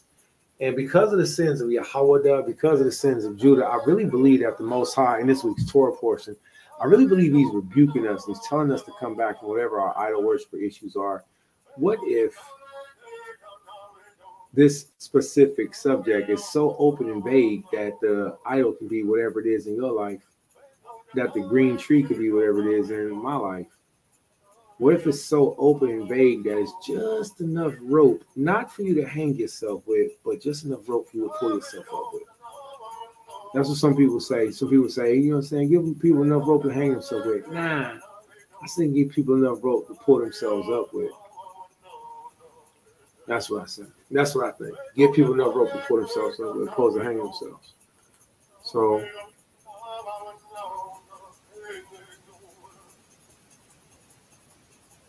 this week's Torah portion is fire. I don't know why it seems so. It hits different for me this year. It hits a lot different for me. Maybe just because I'm not reading it with pattern of reading it. Maybe because I'm reading it with experience now. So again, as I'm going through TORAH, as I'm going through Torah portion, I'm seeing so much beautiful prophecy lessons to be learned. All right, and this is a point that I want to get to right here. This is the whole thing. Luke chapter 4, verse 14 through 22. So I seen that and I was like, man, that's really short, man. So I know it's got to be some crazy jewels in there. It's got to be powerful. It's got to be powerful. So as I went through it, we're gonna do the same thing. All right, we're gonna start at verse 14. All right, and again, it's very short. So Luke chapter 14. Wait, did I do that right? Oh, my brain's going crazy. Okay, Luke chapter 4, verse 14. Start at verse 14 through verse 22. All right, so Luke chapter 4. Let's start at verse 14. And Yahushua returned in the power of the Holy Spirit into Galilee. So that right there, when I went through that, I'm like, hold on. So what did he do before then? If he returned in power in the Holy Spirit into Galilee, what was he doing before then? This is when Yahushua was fasting. So even though that wasn't in this week's Torah portion, it still came across my mind. It still came across my spirit. It's time to fast from the green trees. Whatever the green trees in your life may be, whatever the idols in your life may be, it's time to fast from them because Yahushua is coming. That's what I heard. Baruch Noah, Baruch Yah. That's what I heard in my spirit. And Yahushua returned in the power of Chodesh. So Yahushua returned in the power of spirit into Galilee and went out a fame of him throughout all the region round about. Now, this right here is a catalyst that kicked off something phenomenal. Yahushua, when he came back from his fast, 40 days, 40 nights, again, the scripture says, he came back full of power, of the spirit. Well, his tales, his narratives of what he did and what he went through and how many people testified of him, those tales went throughout the whole world. They went all the way to Rome. They went all over the world, into the interior depths of Africa. There was this man, this Hebrew from Galilee. Let me show you all something real quick. Hold that thought. Come over here with me. Clementine homilies online. Early church father Clementine. Now, we're not going to go through this whole thing at all whatsoever right now because that just ain't happening. But let me show you something about this European man whose name was Clement, and he was a champion for the truth of God. All right, introductory epistles, homily number 1. All right, let's see. I, Clement, being a Roman citizen. So he starts right off. All right, if everybody can see this, Clement starts right off. The water for everybody that's rocking with us, for everybody that's building. I know it's, I don't know, is it late? I can't tell anymore. Oh, it's 12. I'm going to sleep. I believe that the Torah portion has been taught. Oops, my bad. I didn't know it was so late. I'm going to sleep now. All right, so let's finish this up, man. All right, okay, so real quick, and I didn't know it's so late. So Clement comes right in saying, I, Clement, being a Roman citizen. So Clement automatically was not an Israelite. He comes in telling you he was a Roman, he was a Gentile. He was not of Israelite nationality. And somebody say, well, Paul said that he was a Roman. Well, Paul said. So some people might say Paul was a Roman citizen, but Paul also pronounced his pedigree. So he also said, yes, I'm a Roman, but I'm an Israelite of the tribe of Benjamin. Clement was not. Clement was a Goyim. He was a straight blood, born straight up Gentile. Yali, right? So he says, I, being a Roman citizen, even from my earliest youth, was able to live chastely. So that was something that really helped him out. Now, when Clement started to grow up, he started to consider his life. He started to be like, what is good? What is bad? You know what I'm saying? I don't know, how to handle things, So then all of a sudden, something happened in his life. So he grows up over time. And as he grows up, he finds out that there's tidings from Judea. And not to discuss such matters to you in a long speech while I was occupied in such reasonings and doings, a certain report taking its rise in the springtime, Passover, in the region of Tiberius, in the reign of Tiberius Caesar, gradually grew everywhere and ran throughout the world as truly the good tidings of God, being unable to stifle the counsel of God in silence. Therefore, it everywhere became greater and louder, saying that a certain one in Judea, beginning in springtime, was preaching to the Jews the kingdom of the invisible God, and saying that whomsoever them would reform. Excuse me. I was trying to hold it in. Let's start that again. Therefore, it everywhere became greater and louder, saying that a certain one in Judea, beginning in the spring season, was preaching to the Jews the kingdom of the invisible God, and saying that whosoever of them would reform his manner of living should enjoy it. And in order that he might be believed that he uttered these things full of the Godhead, he wrought many wonderful miracles and signs by his mere command, as having received power from God. For he made the deaf to hear, the blind to see, the lame to walk, raised up the bowed down, drove away every disease, put to flight every demon, even scabbed lepers, by only looking upon him from a distance, were sent away cured by him. And the dead being brought to him were raised, and there was nothing which he could not do. And as time advanced, so much the greater to the arrival of more persons, and the stronger grew.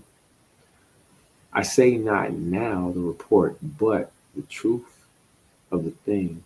For now at length there were meetings in various places for consultation and inquiry as to who he might be that had appeared and what was his purpose. This is a historical document, and this historical document has been proven, is solidified. I don't need to ask you anything about it. I need to share it with you. There was a black man in the land of Judea that came in the springtime who shook up the world by all these things, and a Roman white man found out about it, and then the gospel went to Rome. And then in the same year, in the autumn season, a certain one standing in a public place. So times went by. He went from spring.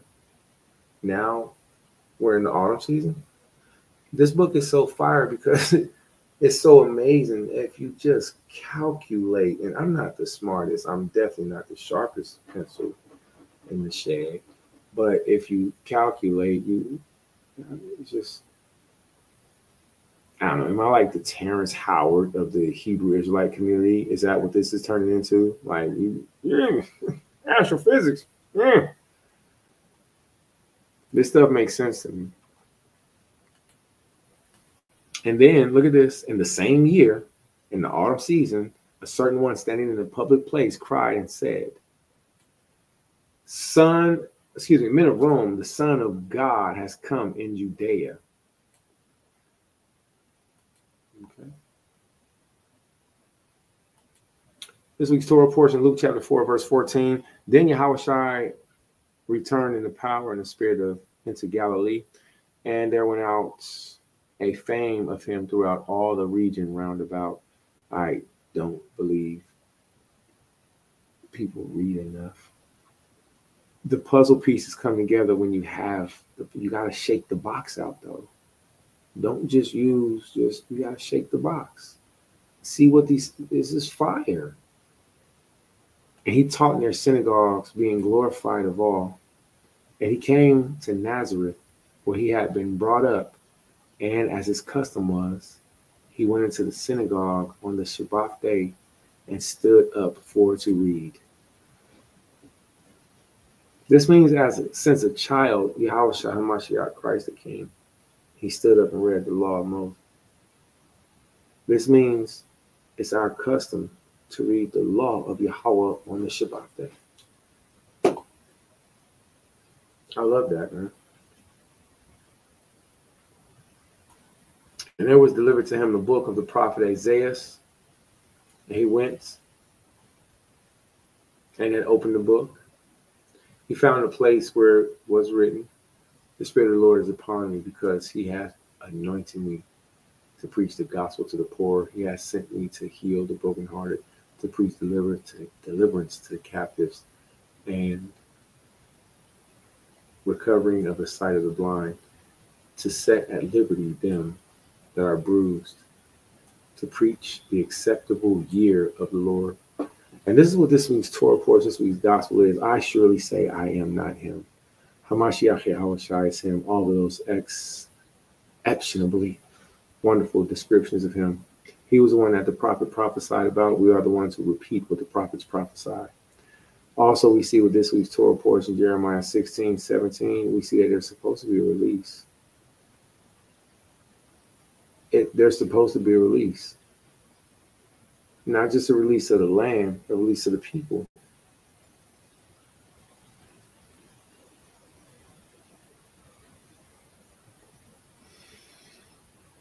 Hamashiach Yahushua came to teach and preach that we're in a time frame to where the world is going haywire and crazy. I don't know if you all know this, but the military there's being a bill, I guess attemptably passed, to remove everyone in the military that has razor bump issues, if you know what that means. Everybody that gets razor bump issues, why does the government want to kick all of the African Americans and people that have? You mean to tell me? Yeah, that's real. See, by prophecy, I personally believe that the door is going to be opened up for us to be able to go to our own homes. If the big bill is and have been passed, and we're looking at taxes and people receiving and getting more money, you're going to have a lot of Israelites that are going to try to build their life in the land of their captives. They're going to be complacent. They're going to say, woo, I got so much money. Woo, I can finally do this here now. Woo. And they're going to miss their opportunity to leave captivity. You can always visit, but you don't got to stay there. So, preaching the acceptable year of the Lord, we also see the arrival of volcanoes coming up from out of the ocean around the world, erupting. I meant to say the arrival of chariots. We also see the eruption of volcanoes around the world. And I think everybody's so fixated on what's happening right now in front of us that a lot of people aren't paying attention to the future prophecies. So to preach the acceptable year of the Lord, to preach the coming of Hamashiach Yahushua. So I don't believe that the next couple Torah portions will just be blibber blabber, jibber jabber, and just boring classes. I think that if everybody tunes in and you pay attention to the signs of what's happening, the signs of the world around us, you'll see Hamashiach's coming is closer than before. You'll see that the Messiah's coming is closer than before. The gospel train is coming around the bend. I got kicked out of choir. Did I tell y'all that? I got kicked out of choir. How do you kick me out of choir? I got kicked out of choir. I'm singing. They're like, no, we're going to need you to get up off of the stage, brother Isaiah. I said, I'm singing. Like, brother, you singing everybody's parts. That ain't how we do it. I can go high. I can go low. And get your ass off the stage. You better get your little brother. I said, dang, but I'm singing. I was sitting there looking all hot. I'm like,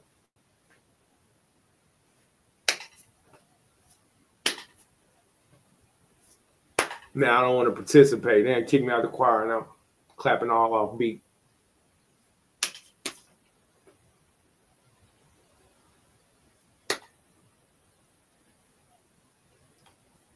All that interesting. Kick me out of the choir just because I'm singing. So the gospel train is coming around the bend. I know one day it's coming back, but I don't know when. Point of saying such as to say, seeing all these things, we're seeing the acceptable year of the Lord is closer approaching than ever before. And if you think that it could be, or if you've been saying that since forever, well, it's been since forever. It's been since forever, but since forever, we've never seen things like what we're seeing today. So Hamashiach says what, and he closed the book, the narrative, and he closed the book and gave it to the minister and sat down, and all of them, and all the eyes of them that were in the synagogue were fastened upon him. And they began to say to themselves, and he began to say to them, this day is the scripture fulfilled in your ears.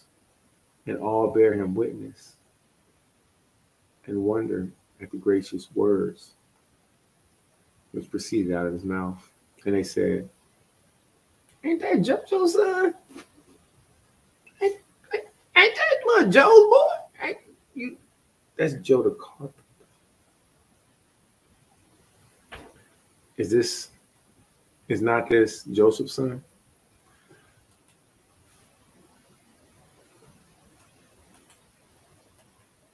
What do you all hear?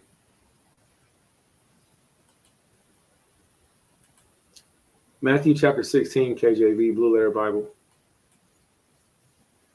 We're going to do Matthew chapter 16. We're going to do 8 verses. All right.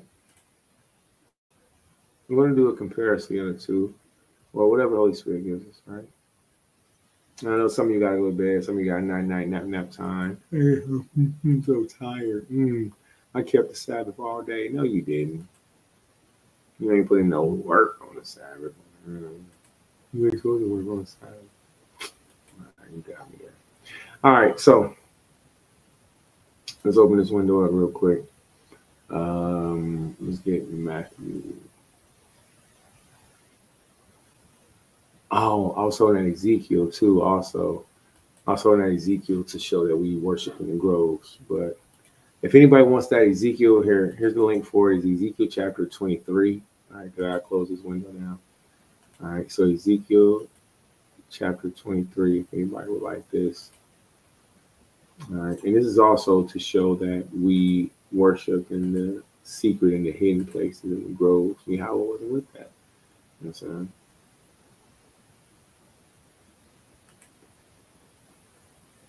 Well, I don't know. Maybe I just genuine. I just genuine. All right. So let's get back to it real quick. All right. So this is Matthew chapter 16. We're gonna do verse 20 through verse 22, and then that'll be it for real Torah portion read completion. But even afterwards, you really need to keep thinking. You know, you really need to keep. You really need to keep thinking. You really need to keep considering the Torah portion, even after you go through it, okay? So I see our membership is starting to fall off. People are getting sleepy. So let's go through this real quick. And salute to all of you that's going to hold on for the next 6 verses. You mean to tell me they couldn't hold on for 6 more verses? My goodness gracious. I watched the video. I was on your live. Man, get out of here. All right, so, Matthew chapter 16, we're going to do verse 20 through 28. Matthew 16, 20 through 28. So Matthew chapter 16, verse 20, and he charged his disciples that they should tell no man that he was Yahushua, the Messiah. From that time forth, Yahushua began to show his disciples how he must go into Jerusalem and suffer many things of the elders, chief priests, and scribes, and be killed and raised again the 3rd day. The movie The Book of Clarence did an amazing scene on this, where they was sitting around and they was all mourning, and he was like, no, I have to do this. It must. The Book of Clarence is a phenomenal movie, and if you read the scripture and tie it in, it's really good, right? So the way that they wove Yahushai's story into the Book of Clarence without interrupting with the scriptures, that was fire. It's like they did like a this is happening at the same time while Christ and the apostles were doing this. And the whole thing with Thomas, the brother of, that was such a, man, that makes me cry. The brother of Clarence, fire. All right, verse 21. From that time forth, Yahushua showed unto his disciples how he must go into Jerusalem and suffer many things of the elders and the chief priests and the scribes, and be killed and raised again on the 3rd day. And Peter took him and began to rebuke him, saying, be it far from me, Lord. This shall not be unto thee. So if you get a chance, go back to the book of Luke and just listen to, before you go to bed, listen to Luke chapter 1, 2, 3, and 4. And you'll see, Peter, his interaction in there also. If you want to, just let extra credit. Verse 23. What? Yeah, verse 23. Verse 23. But he turned and said unto Peter, Get thee behind me, Shaitan. Thou art an offense unto me, but thou savorest not the things that be of Allahia, but those that be of men. Then said Yahushua unto his disciples, If any man will come after me, let him deny himself and take up his cross and follow me. So I'm really feeling that. I'm really feeling that, man. Wow. Wow. For whosoever will save his life shall lose it. Whosoever shall lose his life for my sake shall find it. For what profited a man if he shall gain the whole world and lose his soul? Or what shall a man give in exchange for a soul? Absolutely nothing is possible. So there's no value on the soul, right? For the Son of Man shall come in the glory of his Father with his angels, and then he shall reward every man according to his works. I think that this is so much more of a closer warning than ever before, especially with the signs and the things that we've seen around the world. So this week's Torah portion, a lot falling on me, and a few other things. I got a taste for fish. Is anybody pregnant? I keep tasting like Gordon's crunchy fish sandwich on lettuce and tomato. Is somebody pregnant? I keep tasting fish sandwiches for some reason. It's delicious. Chips, soda pop, extra tartar sauce. All right. So Matthew chapter 16, verse 27. For the Son of Man shall come in the glory of his Father with his angels, and he shall reward every man according to his works. Verse 28. Verily I say unto you, there shall be some standing here which shall not taste of death until they see the Son of Man coming in his kingdom. Hallelujah, hallelujah, hallelujah. The true riders really stuck it out there with us, man. We made it through the whole Torah portion, no matter how long it took. I really wanted to go back because I wasn't satisfied with what I read. I wasn't satisfied with what I seen. It just wasn't enough. It just wasn't enough. I wanted more. I want to hear more out of the gospel. And in the process of wanting to hear more, my bad. And in the process of wanting to hear more, I also wanted to find out what is the Lord saying in this week's Torah portion. There's so much. There's so much. And I just feel like if we take a step back and reevaluate, if we take a step back and really look at what did all of it say? What does the prophet portion say? What does the gospel say? What do all of the portions say together? I really feel like if we take a step back and look at that, then we'll find something extraordinary. And I think it's really alluding to the closer coming of Christ and how Israel, we need to get ourselves together before he gets here. That's what I've seen. In this week's Torah portion, that's the assessment that I've seen. He gave us his instructions on the mountain. He told us how to treat each other. He told us how to. It was like the first greatest commandment, the second greatest commandment, but he put in reverse. He taught us how to treat each other, and then he went into how we're not treating him, and then he said, "I'm coming back for my children." But there's also a terrible judgment in there for those of us that put things before Yahweh. So I've really seen a lot, and I'm still seeing a lot. You know what I'm saying? So what's next for me? What's next for? Oh yeah, I know that fish sandwich. Yeah, that sounds fire, man. I know, man. Goodness gracious. I'm about to go eat this bowl of imaginary cereal fish sandwich. That's what I do. I eat cereal and I just imagine something else. That's literally what I do. So the question is, what's next for all of us? What's next for you? So anywho, I won't put out any words or any dedications of anything that I'm going to or not do. But what I will do is I will be very mindful of the upcoming time frames. I'll be very mindful and vigilant of what the Father has coming up, because it's just getting serious, sir. I don't think serious, sir, is not a word. It's getting seriouser. It's so much more seriouser than what it was. Is seriouser a word? I don't care. It is now. So I really enjoyed this Torah portion because it pulled me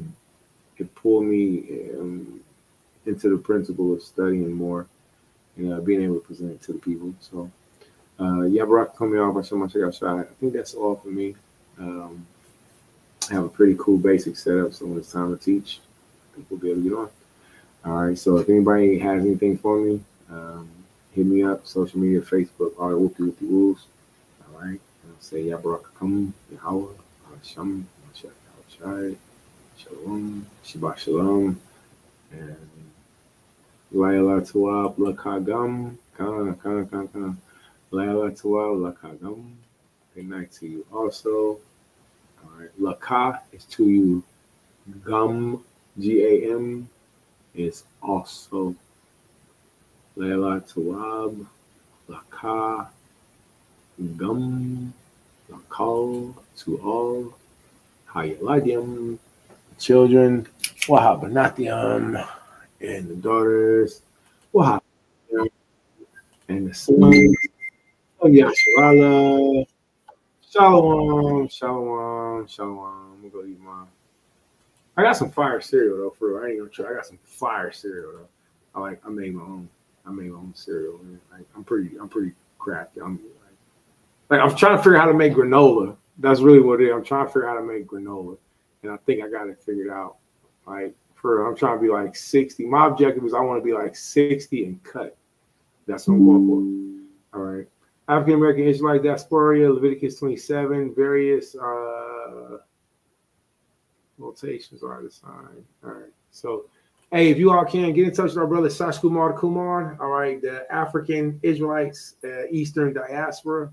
All right. They've been ministering like excellent there. So, I got to go. Shalom. All right. Call me out, Sharala. Appreciate that. Hey, Shalom. Yahweh Shemalata. Shalom. Amadia.